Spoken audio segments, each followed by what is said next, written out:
마지막 세션은 영국 포츠머스 대학교의 주재우 교수님께서 Quantum Simulation for Dynamical Transition Rates in Open Quantum Systems 라는 주제로 발표해 주시겠습니다. May I have your attention, please? We will now begin the fourth and the final session of the quantum industry session. In this session, Professor Jaewoo Joo from University Portsmouth will give you a presentation on the topic Quantum Simulation for Dynamical Transition Rates in Open Quantum Systems. Thank you.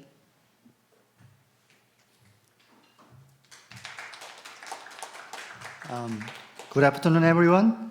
My name is Jaewoo Joo from the School of Mathematics and Physics at the University of Portsmouth in the UK. And I'd like to thank for the organizer to give me these opportunities for this wonderful conference, 연세퀀텀위크 2025. And the title of my talk is Quantum Simulation for Dynamical Transition Rates in the Open Quantum Systems. So I hope everyone kind of agree with, now we are in the noisy intermediate scale quantum computer, and we are aiming to achieve fault-tolerant quantum computing in the future, possibly in the cloud platform, for example. And in my research, what I like to achieve are the, academically, it's like quantum computing for chemistry and also the cosmologies. And in the industry viewpoint, we hope to have some improvement in the finance and the quantum AI in the future. Today, I'd like to focus on a little bit on the quantum chemistry or quantum physics side, but I suppose it can be linked to the industry researches in the future. So my talk starts from the quantum computing foundation, fundamentals at the beginning, and then I'd like to move on to the quantum algorithm and on the physical quantum computer. And then I'd like to move on to the next two topics. And first topic is about the quantum algorithm for the master equation solver. And for example, we can investigate the steady state quantum solver under the Lindblad evolutions. And this is a kind of main topics for the mixed state quantum simulation for the Markovian quantum systems. And this is directly linked to the title of my talk. And then I'd like to wrap it up with a question and answer at the end. So one of the main questions in my mind is what can a quantum computer do? And you probably have your own answer for this one. Then when I give a talk for the previous years, I started from the superposition and entanglement, and sometimes the audience got confused, and also I had a little bit difficult to explain what is superposition and entanglement. So my definition for the quantum computer is recently was about the linear algebra computer. So if you would like to look at these things, I'd like to go back to the technology revolutions, for example. And in the 18th century, 19th century, we had the analog technology revolutions. So I suppose you probably have these LP players, or you have seen at least the LP players, and this is based on the classical or thermodynamics. So it had pretty much well developed in the early years. And then afterwards, in the middle of the 20th century, we had the digital technology revolutions, actually based on the electromagnetism. So in the physics viewpoint, this is the quite rapid revolutions in a sense. So if you look at this one, this is one of the early portable computer in the early 80s. And this is really good for engineers because they can do works wherever you want. And also this was good for the health because It's about 13 kilograms, and then you need to carry on everywhere. So this was a really good kind of ideas to carry on 13 kilogram of the personal portable computer. And in the 21st century, we are thinking about to use quantum dynamics for the technology revolution. And the key question would be what is the difference between digital technologies and quantum technologies? So I have a kind of examples to think about it as a matrix multiplications. So if we have a matrix A as a 4x4 matrix, and it's applied onto the 4x1 column vector, vector C, and what we are doing in the classical computer is we take the value A11 and then multiply it with C1 and putting into the memory. And the next step would be take the A21 multiplied with C2 and putting into the memory. Then if you're doing again and again and with the addition, we will end up with a 4x1 column vector with multiplications and summation. So that's a 1x1 calculations in a classical computing. However, if we are using a quantum computer, we actually have this vector C with the physical systems, and then we can apply 4x4 matrix. For example, if this is a superconducting qubit, we are applying microwaves onto the 2 qubits. I didn't say yet what is the definition of the qubits yet, but and then it makes like a simultaneous kind of computing, in a sense, for the matrix multiplication, for example. So if you accept this kind of linear algebra, and you can easily understand superpositions, and if we are using a classical computer, we are using scalar values, but in a quantum computer, we are using a vector, especially 2x1 column vector is the information unit.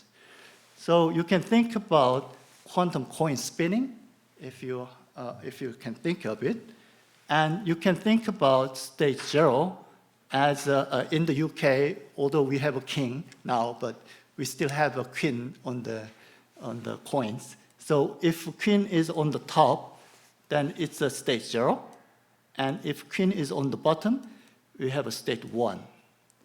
And then we can make a representation of the 2x1 column vectors for the state 0 and state 1, as you can see here. However, if you accept this linear algebra computer, then we can think about plus states as like a combination of the state 0 and 1, and which is actually queen on the left side of the coin. And minus states is another state, have like a mixture of the state 0 and 1, but queen on the right side, for example. So this is something quite different information units if you think about only state 0 and bit 0 and 1 in the classical sense. And if you have more than 2 quantum coins, you can make the entangled states, and that is like state 0 on the left side, state 0 on the right side, and also state on the left side is 1 state, and then 1 state on the right side and left side. So let me give you a brief ideas what is the correlation, quantum correlation states. It's equivalent, nearly same as entangled states, for example. So if you can think about state 0 on the left side and state 0 on the right side, plus states on the, 1 on the left side, state 1 on the right side, and that is we call the pi plus state, for example. And now we can think about quantum coin spinning. And if we have 1 coin, we can measure these coins horizontally. Then we end up with a queen on the top as a state 0, as I defined, and queen on the bottom is a state 1. However, we have another way to measure in the vertical ways, And as I said, this could be a plus state and minus states. And if we have this plus and minus state, and we can also measure horizontally, then this plus state should be given as a 0 state and 1 state. And let's suppose we put a plus state in the middle. Then for the minus state, if you measure horizontally, then it ends up with a 0 and 1 state, but we need to distinguish these plus and minus states.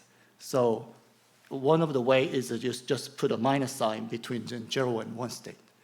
So this is like you're accepting these quantum coins, which is different from the classical coins.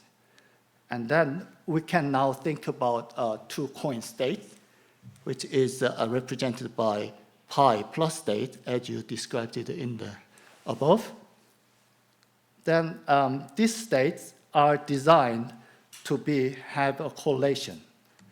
So one correlation is if you measure this pi plus state in the horizontal ways, if left coin is state 0, and the right side of the coin always stays 0.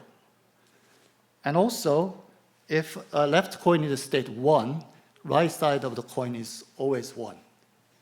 So that can be actually made possibly in the classical correlations as well. So for example, if you have a red ball, you send it to the left side, right side persons, and then they get the same colors, and like a red ball, blue ball, for example. However, if you accept this kind of a pi plus states, we can make a little bit of a mathematics that 0 plus 1 state actually the same as the plus minus states, which implies this pi plus states, two quantum coin states, can have another correlations. So if we measure the left coin in the plus basis, and then right side of the coin is always plus state. And the same way, if left coin became like a minus state, and the right side of the coin became like a minus state. So if you think about to manage this kind of all type of correlations, it's impossible in the classical correlation, in a sense. So that's a kind of a naive kind of thinking that this pi plus state is beyond the classically correlated state. So we are using superposition and entanglement as a resource for the quantum computing. So let's move on to the little bit of algorithm recap. And this is my favorite definition for the classical algorithm. So an algorithm is a finite sequence of well-defined computer implementable instructions. Because if I put a quantum in two places, and it became like a quantum algorithm definitions. So in a quantum algorithm, we have quantum states as a qubit, quantum bits. And then if it is like a superconducting qubit, for example, and we need to have initialization of the state. So let's assume we have all states are 0. So that's the initialization. Then we are preparing the states as a pi lambda bar state. So lambda bar is, you can think about as a variational parameter, for example. And then how to make it is shining microwaves on the superconducting qubits with omega 1, omega 2, with the different frequencies. Then we create the prepared states as a psi, capital psi lambda bar state. Then afterwards, we are performing quantum processing, and then we are applying a beta bar operation, and then we are shining more microwaves, for example, and then we create a state like a pi with a lambda bar and beta bar. But this beta bar may be a fixed kind of parameters, and this is depending on the different quantum algorithm, for example. And the last part would be measurement. And in a quantum computing, we never get this psi state or pi state directly, because that's a wave function. So what we get is a probability of some outcomes. So we need to be smart enough to extract the quantum informations when we are having a quantum algorithm, for example. So if you are measuring all the qubits with the many qubits, it's a little bit of a pointless, for example, because it's exponential. It makes an exponential cost. So that's a kind of rough ideas about the quantum algorithms. And as you know, this is like IBM quantum computer roadmaps. We are in the nearly like a flamingo stage, and people are working on to make the many qubit states. But I'd like to point out, this is like a networked QPU. So you need to design smart enough again and to think about these quantum architectures underneath. So that's one of the rough overview for the quantum algorithm. In my research, I actually using a lot of computing expectation values for the large metrics, for example. And I'd like to give you some examples what is the meaning. And if you think about this finite difference method in the first quantized Anzac state psi x, and psi x is a kind of a representation for the function, for example. Then, as I mentioned, if we have a 1 qubit, we have capabilities to write down 2 values of the function, for example. And if we have 2 qubits, now we have a 4x1 column vector, then we can store roughly 4 points of the function values, for example. And so on. If you think about L qubits, actually you can encode 2 to the L function values in L qubits. So this became like a 2 to the L by 1 column vector, so which is looks like this one. So I'm just thinking about the function values between the x from the 0 to 1. And then this became like a position vector. And S1 is the most significant bits, and the SL is like the least significant bits. And this represents positions in between 0 and 1. And the coefficient contains the information about the function. So in this sense, you can think about 100 qubits if you can use it.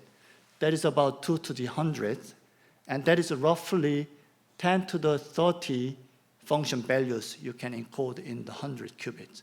So this is like exponential compressed encoded information you can think about. But as I said, you need to be careful whether you'd like to measure all these 100 qubits, or you need to find the smart ways to measure and then extract the information. So this is the kind of examples that I was working on. So if you think about the variational parameter lambda, that determines the shape of the function, for example. And then we have Anzac states, and we put into the quantum processor. So let's assume we have a quantum processor 1 that is calculating kinetic energies, and at the end we get the value ET. And the second one, quantum processor, is calculating something else, energies, for example, and then we get the energy of the others.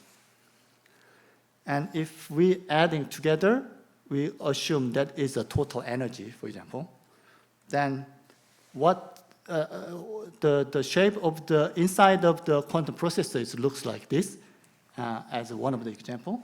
So we have a control qubit, and we have input states as a function, and then we perform the controlled gate. This is a H, for example, for the Hamiltonian. Then when I measure only single qubits, we will get the probability of having 0 or 1, and this will give us the energy of the this one, and this is more likely calculating cost functions in general sense.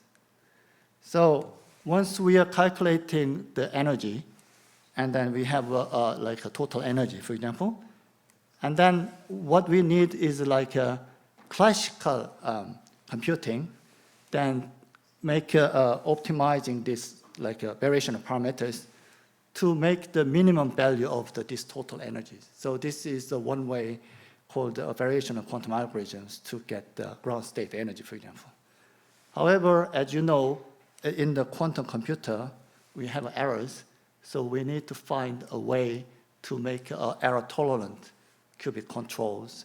For example, using error correcting code or the fault-tolerant ways, also the controllability of optimal control of the qubits, for example. So this is one of the way to use the expectation value calculations in quantum computing. And if we now go for the little bit beyond of the closed quantum dynamics, we can think about commutator simulation. So for the closed quantum systems and also open quantum systems. So I suppose you know about the Schrödinger equations, and there is the equivalent equations called the von Neumann's equations. And they are more or less identical. And the difference is we are using wave functions for the Schrödinger equation, and we are using density matrix for the von Neumann equations. And there is a commutator in the von Neumann case. But if you think about more generalized case, we are in the open quantum systems, and it has time irreversibilities, and which implies we have primary quantum systems that we are interested in, but there are the environmental systems that has an interaction with core quantum systems. So as you can see in this reference, and this is the kind of quantum states are coupled with other environments, so we can think about this is a more generalized case than the closed quantum systems. So in order to handle these open quantum systems, we are using Lindeblad, for example, equations, which is one of the basic equations for the open quantum systems. And if you look at the von Neumann equations, there is the first term from the von Neumann equation, which is a unitary evolutions. And also there are some extra terms that is given by Lindeblad operators, for example. So what we can do with it, so if we'd like to make a kind of a circuit quantum simulators for the commutation relations. So this is one of the examples that I'd like to talk about, and we can find a quantum algorithm for finding steady-state solutions for the Lindeblad equation, for example.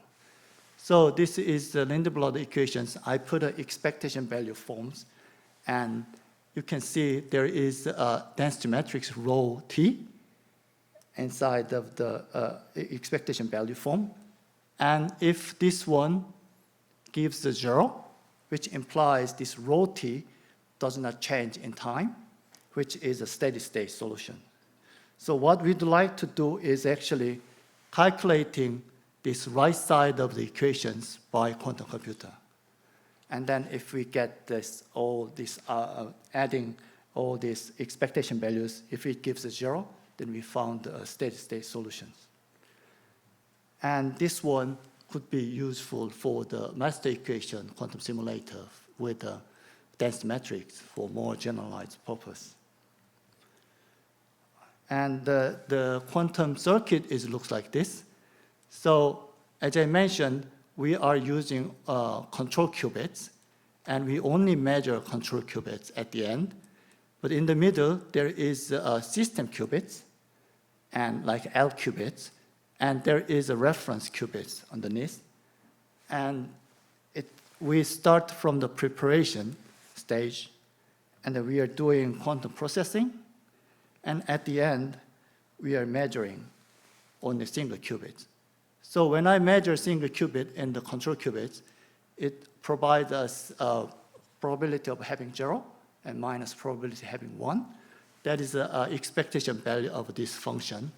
However, if you're doing a little bit of mathematics, this will be write down in this way. So pi state was a reference state, and then z hat chi underneath A is a kind of a 2 to the L by 2 to the L matrix, which is given by this underneath like formula. And pi state is a 2 to the L by 1 column vector state. So this is actually a large density matrix calculations, but we are obtaining this one by the statistics of a single qubit state. Then, as a simple example, if there are controlled gate as controlled N, controlled A, and controlled M, and if we define as a simplest case, we can get actually anti-commutator or commutator forms as expectation values. Then, depending on the phase on the control qubits, we can change the plus minus sign between. So that's like building blocks for the second steps. So now this is about the main topics for the dynamical transition rate in the open quantum systems. So let's suppose that this is like a cartoonic illustrations you can think of. So let's assume in classical sense that we have a double well, and then I recall this left side of the well as A, and on the right side of the well is about B. And at the beginning, all the particles are on the left side. And because it has energies, like temperatures, it can have a chance to hop from the A to B, and this is the case. So it can go from because everything was in A, and there is a chance to go to the B, that's called the rare events. And then if there are some particles on the B side, there is also the chance to go back, return to the well A. And in this case, because there are many particles on the left side, it's still going to the right side of the well, but there is a chance to go back. So this is called the linear response domain in the transition rate theory. And then at the end, it became like equilibrium states, and it doesn't need to be all equal, but depending on the geometry of the potential, it ends up with some expectation value of the particles are static, but we still can think about there is the particles and hopping and left and right side. So, but that's like an idea of the equilibrium. So we can describe these phenomena using the correlation function, CT. So as you can see here, there was no particle in the B and at the time 0, and then it increased, and then there is a linear forms.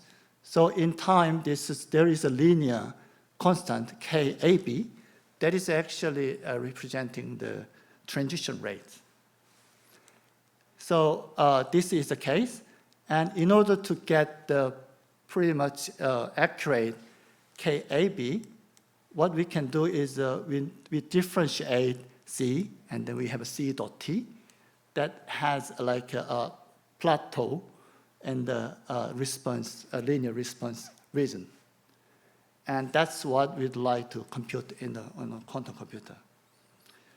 So let's go for the quantum case. So we are kind of interested in the short period of the time evolutions, but this KAB actually determine even longer time evolutions in the transition rate, transition dynamics. So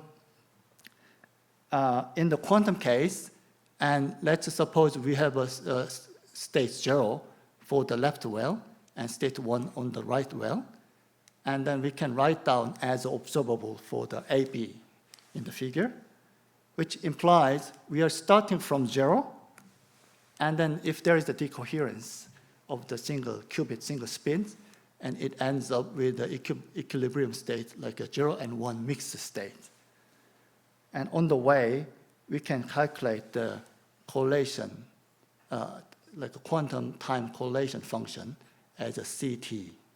So this is a kind of a spatial correlation function you can think of. And if t is 0, then there was nothing in the state 1, for example, and it gives a 0, as you can see on the left side, and then it ends up with some numbers at the end. But we are not interested in this case to compute the correlation functions. We'd like to compute C dot T directly using quantum computer. So C dot T is actually onto the theta B hat, which is observable in the B side and with a time derivative form. Okay, before we go for, let's recap a little bit of Heisenberg pictures and Schrödinger pictures. Then I will explain why. And if we are interested in the expectation value of the observable in time t, we can think about this kind of a method.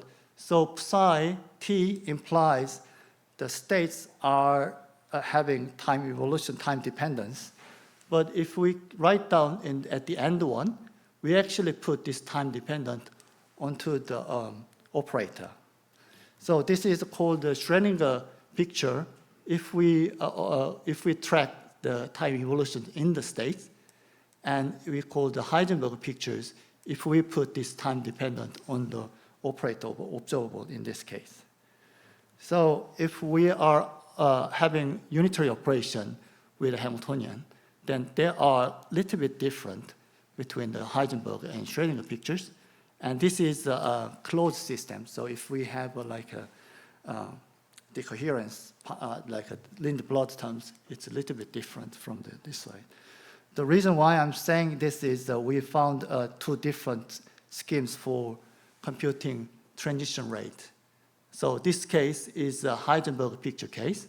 So you can see there are controlled qubits and theta B observable, theta A observable, and then quantum equilibrium states.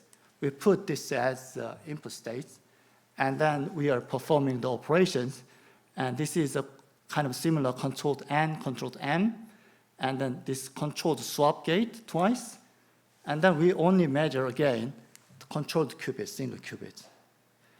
And the main point is if you look at this C dot T, this is the part you can split, decompose by these different terms, and we can compute these all different expectation values when we change the N hat and M hat, for example.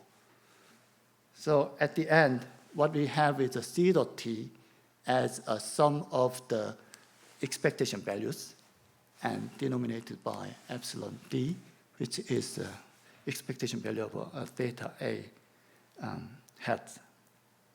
And as you see, this is a Heisenberg pictures in the time evolution part for B. So, and you can think about, we have one qubit, and L qubit, L qubit, L qubit. So overall, we have a 3L plus one qubit we required. So if you'd like to investigate 30 spin systems, for example, we have like a 91 qubits we require to perform this transition rate, for example. And as I said, we found the other way around, the Schrödinger picture case. And this has a little bit advantages if you look at for the first time, because we don't have theta A, which implies that we have only 2 times L plus one qubit. But there is a little bit of catches to make it, because we need to implement controlled projector, which is kind of non-trivial in the quantum circuits. And also in here, we adopted the ideas of a cliff and once the Lindeblad time evolution circuits as a modular circuits. And then we need like expectation values of 5 terms, for example. And if we are calculating this one, we can get the expectation, the C dot T part as equivalent to the Heisenberg picture case. So I will give you 2 examples from now, which we investigated. So example 1 is we are having open spin half systems as a simple case, because this gives us analytical solutions for the C dots and C. So in physics sense, we have spin, and we put magnetic field, and then that's like a Hamiltonian mu sigma y. So it makes a rotation along the y-axis. But we have like a Lindeblad forms for the sigma z, so like a projecting onto the north pole or south pole. And then if we are running these ones, and these blue lines are the analytical case, and this cross line is a numerical result using the quantum circuits.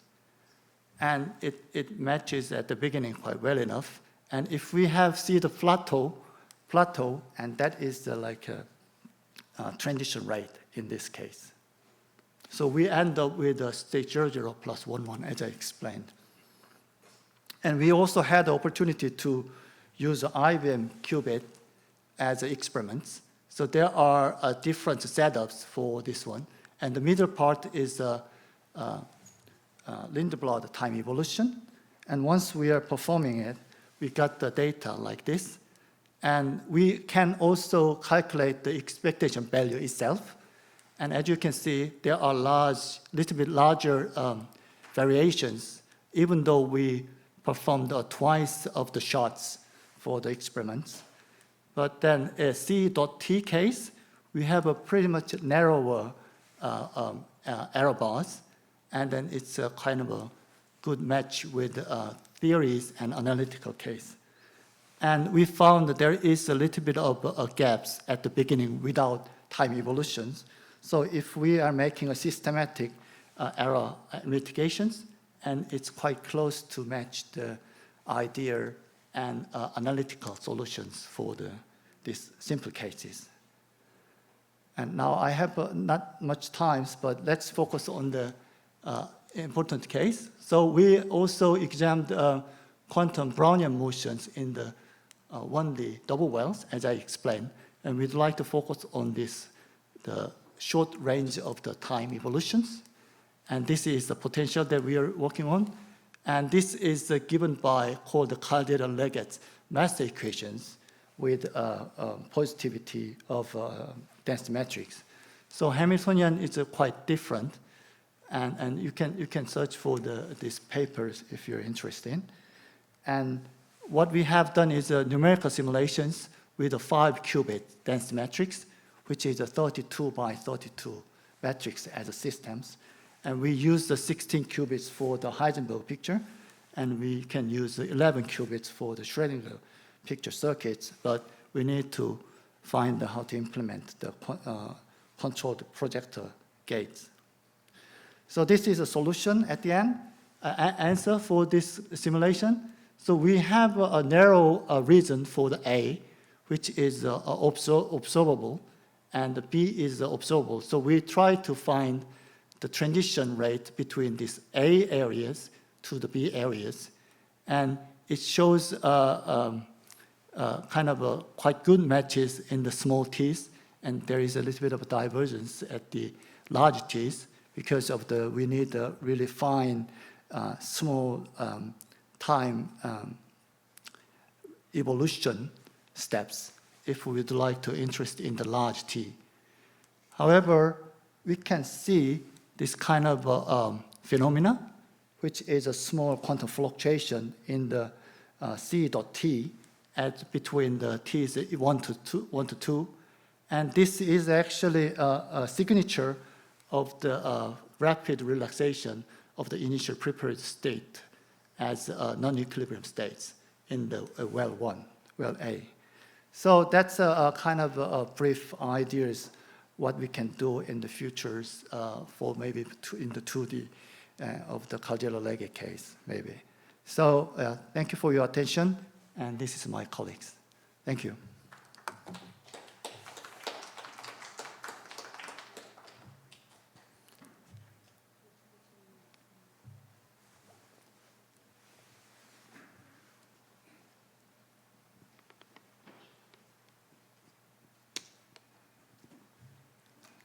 Is there any question? No?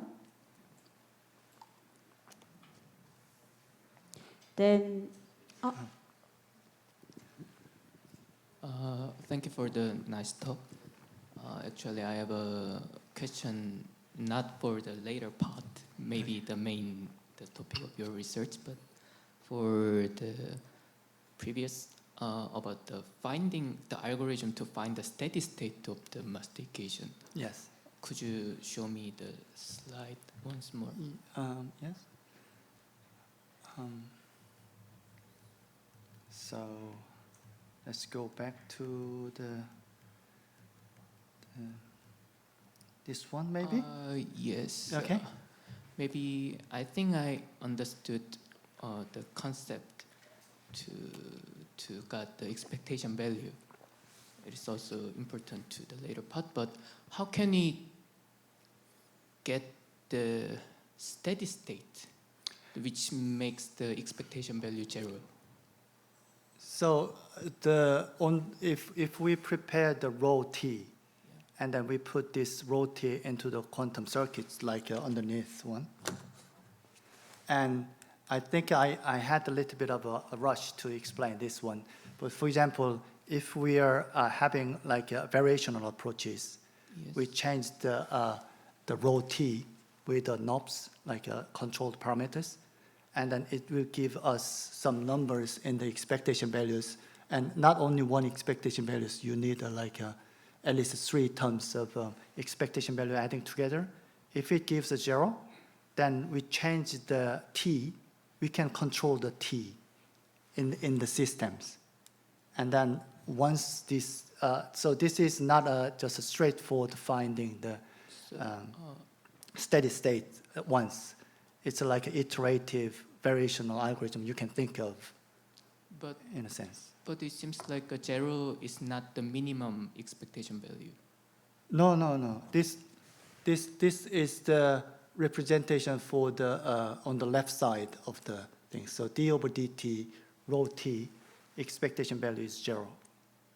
So even though I change the t, I still get the O0, and then this is the steady state solutions we can think of it. So there is a papers we can discuss maybe more if you want. Okay, thank you. Okay. that concludes the presentation. This marks the end of our session. Thank you for your time and have a great day. Okay, thank you.